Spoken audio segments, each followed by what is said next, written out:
दिनांक 24/11/2025 को जो कथा मैं फेसबुक में डालने के लिए कहा था, तबीयत खराब होने के कारण वो कथा नहीं डाल पाया। आज उस कथा को मैं रिकॉर्ड कर रहा हूँ और आपके समक्ष भेज रहा हूँ। प्रयास सफल रहे, इस बात की आप लोग कामना करें। गजराज चौधरी धर्मपुर के राजा थे। उनकी पत्नी के गर्भ में बच्चा पल रहा था। जब समय पूरा हुआ तो गजराज चौधरी की पत्नी ने एक सुंदर पुत्र को जन्म दिया। गजराज चौधरी जो है भगवान शिव के अनन्य भक्त थे। उनका प्रजा पालन का शासन बहुत ही सरल और स्वभाव था। गांव के और राज्य के सभी लोग, नर नारी, जीव जंतु, पशु पक्षी सभी खुशहाल थे। किसी को किसी भी प्रकार का कष्ट नहीं था, हमेशा खुशहाल रहा करते थे। एक दिन गजराज चौधरी के बच्चे का भाग्य लिखने ब्रह्मा जी आए और भाग्य लिख ही रहे थे कि गजराज चौधरी भूत भावन सरकार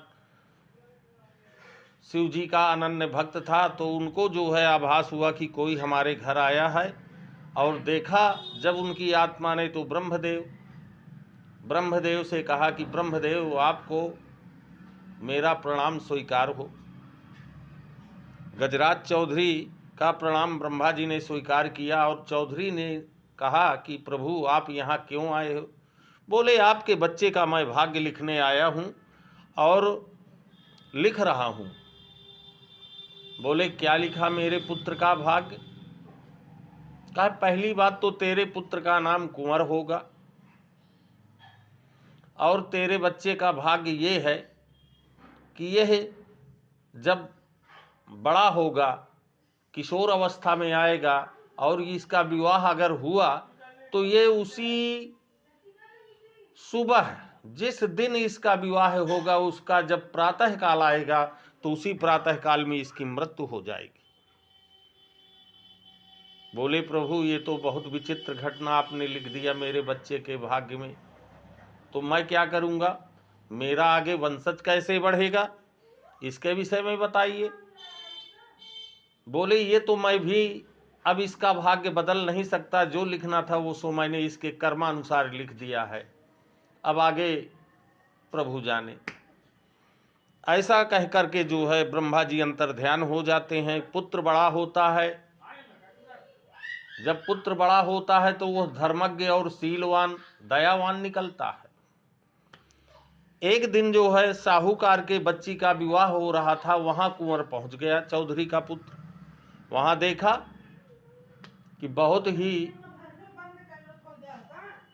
ही अच्छा कार्य हो रहा था, लेकिन दहेज को लेकर के जो है साहूकार की बेटी का विवाह ना हो पाया। तब वहीं कुंवर ने देखा तो कुंवर ने कहा कि दहेज लेना अपराध है। दहेज को लेकर के जो लोग शादी करते हैं उनका जीवन अच्छा नहीं होता है। तब कुछ लोगों ने कहा कि तुम ही शादी कर लो भाई, आगे आगे बहुत हो रहे हो। चौधरी गजराज सिंह के पुत्र ने जो है उसी कन्या के साथ साहूकार की पुत्री के साथ विवाह कर लेता है और अपने घर ले आता है।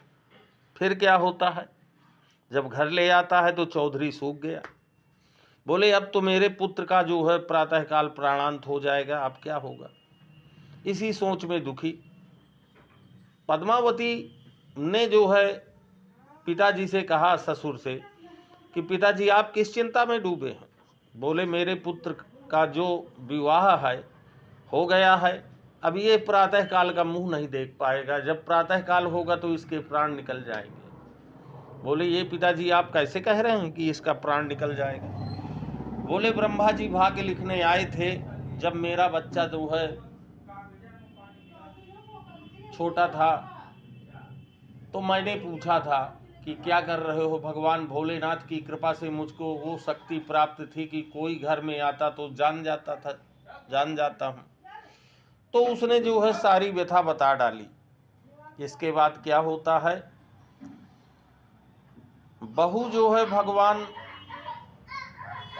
का स्मरण करके जो है अपने गुरु को, नारद जी को प्रणाम करके कहने लगी कि हे नारद जी, मेरा सद्मार्ग दिखाइए और मैं कैसे अपने पति को जो है इस काल के मुख से वापस ला सकूं। नारद जी प्रकट होते हैं। नारद जी ने कहा, सती बोलो क्या बात है। बोले ऐसी से ऐसी बात है।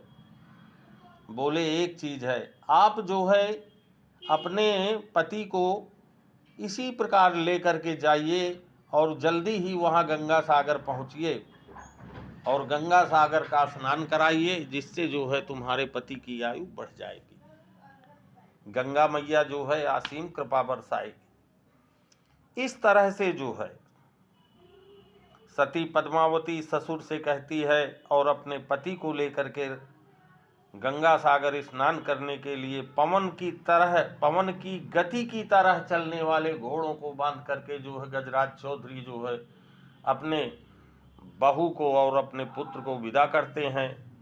अब रास्ते में जो है बहुत अड़चनें आती हैं, लेकिन धीरे धीरे धीरे धीरे समय व्यतीत होता रहा।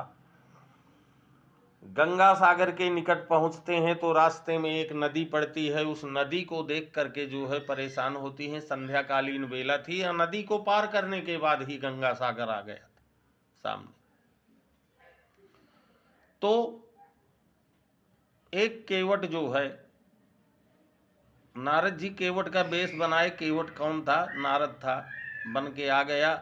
बोला, पुत्री मैं तो बूढ़ा हो चला हूं, मैं तो इस नाव को लेकर के अब सायंकालीन बेला में पहुंच नहीं सकता हूं, इसलिए नाव तू ले ले, अपने पति को बैठाल और प्रेम से जो है जा करके अपने पति को गंगा सागर का स्नान करा। सती पद्मावती अपने पति कुंवर को लेकर के जो है नाव में बैठती है, नाव बढ़ाती है। इधर नारद जी जो है वैकुंठपुरी पहुंचते हैं, जहाँ पे ब्रह्मा विष्णु महेश तीनों विराजमान थे। तीनों के सामने कहने लगे कि भाई सती पद्मावती की जय। तो ब्रह्मा जी ने कहा कि अरे नारद, सती पद्मावती का जो है तो पति मरने वाला है प्रातःकाल, अब क्या होगा पद्मावती का नाम लेकर के। तब नारद जी ने कहा कि आप जो है ब्रह्मदेव क्यों परेशान हो रहे हो पिताश्री, वो तो अपनी पति को लेकर के गंगा सागर के किनारे पहुंच गई है। ब्रह्मा विष्णु महेश तीनों जाकर वहां प्रकट होते हैं। नदी की जलधारा को जो है इतना प्रवाहित कर देते हैं, इतना तेज कर देते हैं कि उनके प्राण वगैरह जाने का संकट उत्पन्न हो जाता है। परंतु पतिव्रत धर्म का पालन करने वाली सती पद्मावती की स्थिति को देख करके वह प्रलय भी शांत हो गया और सीधे जाकर के पछाड़ के गंगा सागर से 1 किलोमीटर की दूर जाकर के दोनों पति पत्नियों को फेंक देता है जल प्रवाह पड़ी। प्रातःकाल होता है। कुंवर अपने पत्नी से कह रहा है कि पद्मा, अब तो मेरे प्राण निकल जाएंगे, अब मैं किसी कीमत में नहीं बचूंगा। पद्मावती ने कहा कि स्वामी, आपके प्राणों में संकट आ ही नहीं सकता है, आप परेशान मत होइए, मैं पूरा प्रयास करूंगी।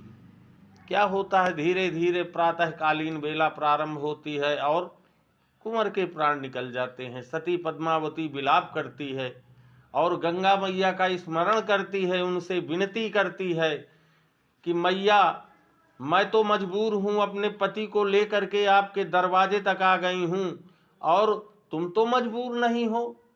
माँ, तुम ही अपने पुत्र और पुत्री के समीप आने की कृपा करो। इस प्रकार से जो है गंगा मैया का हृदय विदीर्ण होता है और गंगा की जलधारा जो है दोनों को स्नान करा देती है और पुनः कुंवर को जन्म मिलता है। यह गंगा मैया की अपार कृपा से कहते हैं कि सारे तीर्थ बार बार, पर गंगा सागर एक बार। अगर जीवन में मनुष्य अपने पुण्य अर्जित करना चाहता है और पापों को समाप्त करना चाहता है तो भगवती सती पद्मावती की इस कथा का स्मरण करते हुए गंगा सागर का स्नान करें और अपने जीवन को पवित्र एवं सुखमय बनाएं। ऐसा ही मेरी शुभकामनाओं सहित आप लोगों के समक्ष ये तुच्छ भेंट समर्पित है। स्वीकार करें, लाइक करें, कमेंट करें, ये आप लोगों के ऊपर निर्भर करता है। अगर आपको मेरी ये कथा अच्छी लगी हो तो आप लाइक करें और कमेंट करें, सब्सक्राइब करें। जय श्री राधे कृष्णा। कल पुनः आपके समक्ष प्रस्तुत होंगे कोई नई कथा और एक भजन के साथ। राधे कृष्ण राधे कृष्ण राधे कृष्ण। यह पंडित शिव नरेश अग्निहोत्री के द्वारा तुच्छ कथा आपके समक्ष प्रस्तुत की गई है। अगर अच्छी लगे तो स्वीकार करें। राधे कृष्ण।